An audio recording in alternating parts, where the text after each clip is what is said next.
Hello दोस्तों, ABC coaching YouTube channel में आप सभी का स्वागत है। इस वीडियो में कक्षा 10वीं की साइंस के ऑब्जेक्टिव क्वेश्चन देखने वाले हैं जो कि आपके बोर्ड एग्जाम के लिए काफ़ी इंपॉर्टेंट है। तो सभी छात्र अंत तक बने रहें और इस वीडियो में बताए गए हर एक क्वेश्चन को आप अपने कॉपी में नोट कर लीजिए और परीक्षा से पहले इन सभी क्वेश्चन को आप अच्छे से रट लीजिएगा। तो दोस्तों, आप सभी से रिक्वेस्ट है कि आप हमारे चैनल पर पहली बार आए हैं तो चैनल को सब्सक्राइब करने के साथ बेल आइकन को प्रेस जरूर कर लीजिए। तो चलिए दोस्तों, क्वेश्चन की ओर चलते हैं। तो देखिए दोस्तों, इस चैप्टर का जो पहला क्वेश्चन है यहाँ पे देख पा रहे हैं, लिखा है कि एक प्राकृतिक सूचक है। तो दोस्तों, एक प्राकृतिक सूचक में से महत्वपूर्ण होता है लिटमस पत्र। आप लोगों को पता होगा लिटमस पत्र से ही जो है अम्ल क्षारक लवण का जो है ज्ञात किया जाता है कि कौन सा पदार्थ अम्ल है, क्षारक है या लवण है, आपको मालूम होगा। और इसके बारे में मैंने जो आपको प्रैक्टिकली के रूप में जो आप लोगों को बताया है ऑफलाइन क्लासेस में। ठीक है, तो पहला क्वेश्चन का आंसर हो जाएगा ऑप्शन नंबर सी। अगला क्वेश्चन है कि प्रबल अम्ल क्या है। तो दोस्तों, इसका आंसर हो जाएगा HCl, हाइड्रोजन क्लोराइड। ठीक है, ऑप्शन नंबर ए सही आंसर होगा। अगला है निम्न में कौन दुर्लभ अम्ल है, यानी कि दुर्बल अम्ल है। तो दुर्बल का मतलब हो गया ताकतवर। ठीक है, याद रखेंगे दोस्तों, यहाँ पे ये कह रहा है कि इसमें जो है दुर्बल अम्ल है। तो दोस्तों, ऑप्शन नंबर आपका ए हो जाएगा CH3COOH। ऑप्शन नंबर ए इसका सही आंसर होगा। अगला है कि प्रबल क्षारक है। तो प्रबल क्षारक का आंसर हो जाएगा NaOH। ऑप्शन नंबर ए इसका याद रखना है। ठीक है, ऑप्शन नंबर ए NaOH जो है प्रबल क्षारक है। अगला है निम्न में कौन दुर्बल क्षारक है। तो दोस्तों, इसका आंसर हो जाएगा मैग्नीशियम ऑक्साइड, यानी कि MgOH, यानी कि ऑक्सीजन हाइड्रोक्साइड। ठीक है, तो ऑप्शन नंबर हो जाएगा ये वाला MgOH2, ऑप्शन नंबर बी।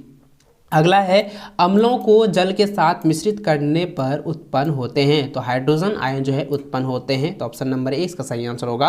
अगला है लिटमस विलयन बैगनी रंग का रंजक होता है जो निम्न में किससे निकाला जाता है। तो दोस्तों, यह जो है लिचैन से निकाला जाता है। तो ऑप्शन नंबर ए इसका सही आंसर होगा। अगला क्वेश्चन है कि जल में घुलनशील क्षारक क्या कहलाता है। तो दोस्तों, यह क्षारीय कहलाता है। ऑप्शन नंबर बी इसका सही आंसर होगा। अगला है कोई विलयन लाल लिटमस को नीला कर देता है, पीएच का मान कितनी होगी, यानी कि इसका पीएच का संभवतः मान क्या होगा। तो दोस्तों, आप ध्यान दीजिए, यहाँ पे ये कह रहा है कि लाल लिटमस पत्र को नीला कर देता है। तो कब होता है, जब 7 से अधिक की हो। तो दोस्तों, यहाँ पे 10 दिया हुआ है। तो ऑप्शन नंबर डी इसका सही आंसर होगा। अगर दोस्तों यहाँ पे ये रहता कि 7 या 7 से अधिक, तो आप हमेशा याद रखेंगे 7 से अधिक होगा तभी वो जो है लाल को नीला में परिवर्तित कर सकता है। तो दोस्तों, 7 से अधिक, तो ऑप्शन नंबर डी यहाँ पे 10 है तो ये आंसर होगा। अगर 7 से अधिक रहता है तो आपको 7 से अधिक लिखना, वहाँ पे टिक लगाते हैं। ठीक है, चलिए अगला है कि कोई विलयन अंडे के पीसे हुए कवच से अभिक्रिया कर एक गैस उत्पन्न करता है जो चूने के पानी को दूधिया कर देती है। इस विलयन में क्या होगा। तो दोस्तों, इस विलयन में जो है हाइड्रोजन क्लोराइड होगा, जो कि ऑप्शन नंबर 20 का सही आंसर होगा। ठीक है, याद रखेंगे HCl। अगला है कि अपच का उपचार करने के लिए निम्न में से किस औषधि का उपयोग होता है। तो दोस्तों, इसका आंसर हो जाएगा एसिडिटी। ठीक है, यानी कि एटेंसिड। ठीक है, एटेंसिड का जो है उपचार जो है किया जाता है, उपयोग किया जाता है। ऑप्शन नंबर सी इसका आंसर होगा। अगला क्वेश्चन देखिए, तो लिखा है कि साधारण नमक का रासायनिक सूत्र है। तो दोस्तों, साधारण नमक का रासायनिक सूत्र होता है सोडियम क्लोराइड, जिसको हम इसका रासायनिक फॉर्मूला में कहें तो NaCl, जो कि ऑप्शन नंबर आपका ए में दिया हुआ है NaCl, याद रखेंगे। अगला क्वेश्चन है कि विरंजक चूर्ण का रासायनिक सूत्र क्या है। तो विरंजक चूर्ण का रासायनिक सूत्र होता है कैल्शियम ऑक्साइड क्लोराइड। ठीक है, तो ऑप्शन नंबर जो है सी आंसर होगा CaOCl2, याद रखेंगे। ये काफ़ी BBI है, इस बार बोर्ड की परीक्षा में 100% पूछे जाएंगे। अगला क्वेश्चन है बेकिंग सोडा का रासायनिक सूत्र है। तो बेकिंग सोडा का रासायनिक सूत्र होता है सोडियम हाइड्रोक्लोराइड, जो कि ऑप्शन नंबर आपका बी में दिया हुआ है NaHCO3। ठीक है, याद रखेंगे बेकिंग सोडा का रासायनिक फॉर्मूला। ठीक है, अगला क्वेश्चन है कि CaOCl2 यौगिक का प्रचलित नाम क्या है। तो दोस्तों, यह एक विरंजक चूर्ण है। तो ऑप्शन नंबर आपका ये सही आंसर होगा। CaOCl2 एक विरंजक चूर्ण का फॉर्मूला है, याद रखेंगे। अगला है धोने का सोडा का रासायनिक फॉर्मूला क्या है, रासायनिक सूत्र क्या है। तो दोस्तों, इसका आंसर हो जाएगा Na2CO3 10H2O। ठीक है, याद रखेंगे ऑप्शन नंबर डी। अगला है प्लास्टर ऑफ पेरिस का रासायनिक सूत्र है। तो प्लास्टर ऑफ पेरिस का रासायनिक सूत्र होता है CaSO4 इंटू 1/2 यानी कि हाफ H2O। याद रखेंगे ऑप्शन नंबर सी। ठीक है, इसको अच्छे से फॉर्मूला को याद कर लीजिएगा, रट लीजिएगा। चलिए अगला क्वेश्चन देखिए, 18 नंबर दिया हुआ है कि जिप्सम का रासायनिक सूत्र क्या है। तो देखिए दोस्तों, प्लास्टर ऑफ पेरिस और जिप्सम, इन सभी क्वेश्चन को आप लोग अच्छे से याद रखेंगे।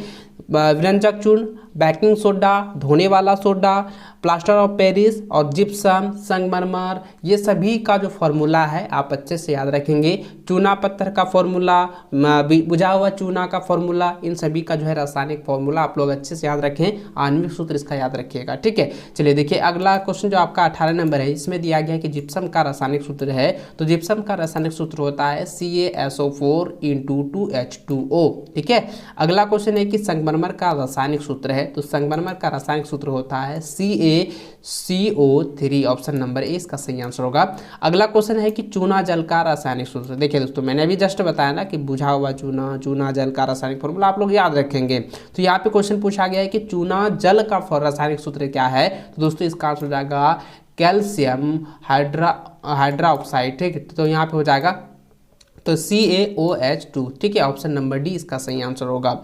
अगला क्वेश्चन है कि ग्लूकोज का आणविक सूत्र क्या है। तो ग्लूकोज का आणविक सूत्र होता है C6H12O6। ठीक है, याद रखेंगे ऑप्शन नंबर ए। अगला क्वेश्चन है कि चीनी का रासायनिक सूत्र क्या है। तो चीनी का दोस्तों ये होता है 12, 22 और 11। तो यहाँ पे देखिए C12, H22 और O11, यही आपका आंसर हो जाएगा। अगला क्वेश्चन है कि कॉपर सल्फेट नीला थोथा का रासायनिक सूत्र है। तो कॉपर सल्फेट यानी कि नीला थोथा का रासायनिक फॉर्मूला होता है CuSO4 इंटू 5H2O। ठीक है, ऑप्शन नंबर आपका बी सही आंसर होगा। अगला है बेकिंग सोडा निम्न में से किसका मिश्रण होता है। तो बेकिंग सोडा जो है सोडियम हाइड्रोजन कार्बोनेट और टार्ट्रिक अम्ल का एक मिश्रण है। तो ठीक है, तो जो कि ऑप्शन नंबर सी इसका जो है सही आंसर होगा।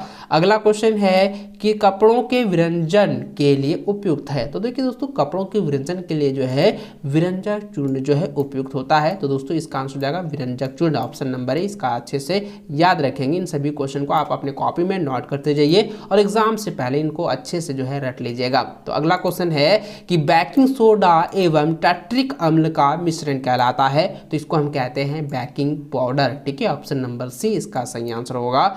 अगला क्वेश्चन देखें तो यहाँ पे दिया हुआ है कि शल्क चिकित्सा में टूटी हड्डियों के लिए प्रयुक्त होने वाला रासायनिक पदार्थ है। तो दोस्तों उसको हम कहते हैं पेरिस प्लास्टर। ठीक है, आपने देखा होगा डॉक्टरों के द्वारा जो है जब हड्डी टूट जाती है तो एक लेयर बनाया जाता है, एक सफ़ेद मोटी पत्ती का एक लेयर तैयार किया जाता है ताकि टूटी हुई हड्डी को कोई नुकसान ना पहुंचे, वो धीरे धीरे ज्वाइन हो जाए। तो इसलिए दोस्तों उसको हम प्लास्टर ऑफ पेरिस कहते हैं। लेकिन यहाँ पे दिया हुआ है पेरिस प्लास्टर, तो यही आपका आंसर हो जाएगा पेरिस प्लास्टर। जब उसको नहीं घोला जाता है, जब वो पूरी तरह तैयार नहीं होता, जब सूखा पाउडर होता है, तब हम उसको जिप्सम कहते हैं। जब पूरी तरह से तैयार करके वो घोल बना लिया जाता है, एकदम पूरी तरह से रसायन पदार्थ बनाया जाता है, तब उसको हम पेरिस प्लास्टर कहेंगे या प्लास्टर ऑफ पेरिस कहेंगे। ठीक है, ऑप्शन नंबर सी इसका सही आंसर होगा। अगला है कि कठोर जल में मृदु करने के लिए किस सोडियम यौगिक का उपयोग किया जाता है। तो सोडियम कार्बोनेट हाइड्राइटेट। ठीक है, तो ऑप्शन नंबर आपका जो है ए सही आंसर होगा, सोडियम कार्बोनेट डेकाहाइड्रेट। ठीक है, ऑप्शन नंबर ए से सही आंसर होगा। इसको अच्छे से नोट कर लीजिए, याद कर लीजिएगा। अगला क्वेश्चन है कि उस पदार्थ का नाम बताइए जो क्लोरीन से क्रिया करके विरंजक चूर्ण बनाता है। तो दोस्तों इसका आंसर हो जाएगा CaOH2। ठीक है, ऑप्शन नंबर ए इसका सही आंसर होगा। अगला क्वेश्चन देखिए तो यहाँ पे लिखा हुआ है कि कोई विलयन लाल लिटमस को नीला कर देता है, उसका pH होगा। तो दोस्तों मैंने आपको बताया कि अगर 7 से अधिक pH का मान होगा, 7 से अधिक रहेगा, तभी जो है लाल लिटमस पत्र को नीला कर सकती है। तब यहाँ पे देखें तो यहाँ पे एक 11 भी दिया हुआ है और 10 भी दिया है, यानी कि 7 से अधिक है। इसलिए दोस्तों इसका आंसर हो जाएगा ऑप्शन नंबर डी हो जाएगा, ए और बी दोनों हो जाएगा, 11 और 10 दोनों हो जाएगा। ठीक है, याद रखेंगे। अगला है कि किसी विलयन का pH का मान 5 है तो वह होगा, तो वह क्या है, वह अम्ल होगा। यानी कि क्या है, 7 से कम है, उसका pH का मान देखिए 7 से कम है, इसलिए यह क्या है, अम्ल होगा। और 7 से अधिक होगा तो क्षारीय होगा, याद रखेंगे। अगला है कि निम्न में pH का मान कौन सा क्षारक विलयन का मान होगा। तो क्षारक विलयन का मान होगा तो यहाँ पे 13, 7 से अधिक है तो 7 से अधिक क्या है, 13 है, तो ये क्या हो जाएगा, क्षारक विलयन हो जाएगा। ठीक है, और पक्का 7 रहेगा तो वो उदासीन हो जाएगा, लवण जिसको हम कह सकते हैं। अगला क्वेश्चन देखिए 33 नंबर दिया हुआ है कि अम्लीय विलयन का पीएच मान होता है, तो अम्लीय विलयन का पीएच का मान होता है 7 से कम और 7 से अधिक क्षार होता है, और 7 के बराबर लवण जिसको हम उदासीन भी कहते हैं। तो 7 से अधिक रहता तो हम यहाँ पे क्षारीय हो जाता यहाँ पे, लेकिन क्वेश्चन अम्लीय कह रहा है तो ये 7 से कम होगा। ठीक है, याद रखेंगे। अगला है कि उदासीन विलयन का पीएच का मान है, तो उदासीन विलयन का पीएच का मान होता है पक्का 7, याद रखेंगे दोस्तों 7, मैंने अभी आपको बताया। ठीक है, अगला है कि क्षारीय विलयन का पीएच का मान है, तो क्षारीय विलयन का पीएच का मान होता है 7 से अधिक, जो कि ऑप्शन नंबर सी में दिया हुआ है। अगला क्वेश्चन है कि सोडा अम्ल अग्निशामक में NaHCO3 के जलीय विलयन के साथ कौन सा अम्ल मिश्रित होता है, तो दोस्तों यह जो है H2SO4 होता है, ऑप्शन नंबर बी इसका सही आंसर होगा। अगला क्वेश्चन देखिए तो यहाँ लिखा हुआ है कि सिरका में कौन सा अम्ल पाया जाता है, तो सिरका में दोस्तों एसिटिक अम्ल पाया जाता है, ऑप्शन नंबर ए में दिया हुआ है, यही आपका आंसर हो जाएगा। इन सभी को आप लोग अच्छे से रख लीजिएगा। अगला क्वेश्चन देखिए तो यहाँ दिया गया है कि नीचे दिए गए किस प्राकृतिक स्रोत में ऑक्सलिक अम्ल होता है, तो किस प्राकृतिक स्रोत में, यानी कि टमाटर में जो है ऑक्सलिक अम्ल जो है पाया जाता है, तो ऑप्शन नंबर ए इसका सही आंसर होगा। अगला है कि नेटल का डंक में कौन सा अम्ल पाया जाता है, तो नेटल के डंक में जो है मेथेनाइक अम्ल पाया जाता है, ऑप्शन नंबर ए इसका सही आंसर होगा। अगला है संतरा में कौन सा अम्ल पाया जाता है, तो संतरा में जो है सट्रिक अम्ल पाया जाता है, ऑप्शन नंबर बी इसका सही आंसर होगा। अगला है एसिटिक अम्ल का प्राकृतिक स्रोत क्या है, तो एसिटिक अम्ल का प्राकृतिक स्रोत है सिरका, ऑप्शन नंबर सी। अगला है टार्ट्रिक अम्ल का प्राकृतिक स्रोत क्या है, टार्ट्रिक अम्ल का प्राकृतिक स्रोत है इमली, ऑप्शन नंबर ए इसका सही आंसर होगा। इन सभी को आप लोग अच्छे से याद कर लेंगे। अगला है यदि किसी विलयन के पीएच का मान 7 हो तो होगा, अगर पीएच का मान पक्का 7 है, पूरी 7 है, तो वह दोस्तों उदासीन होगा। तो इस वीडियो में मैंने जो है 43 क्वेश्चन जो है आप लोगों को बताए हैं, इन सभी क्वेश्चन को आप एग्जाम से पहले दोस्तों याद कर लीजिएगा। और आपने अभी तक इस वीडियो को लाइक नहीं किए हैं तो वीडियो को लाइक करने के साथ साथ आप इस वीडियो को अपने सभी दोस्तों के साथ शेयर जरूर करेंगे, और इसी तरह से वीडियो प्राप्त करने के लिए आप हमारे चैनल को जरूर सब्सक्राइब कर लें। तो चलिए दोस्तों, मिलता है नेक्स्ट वीडियो में, तब तक जय हिंद, वंदे मातरम।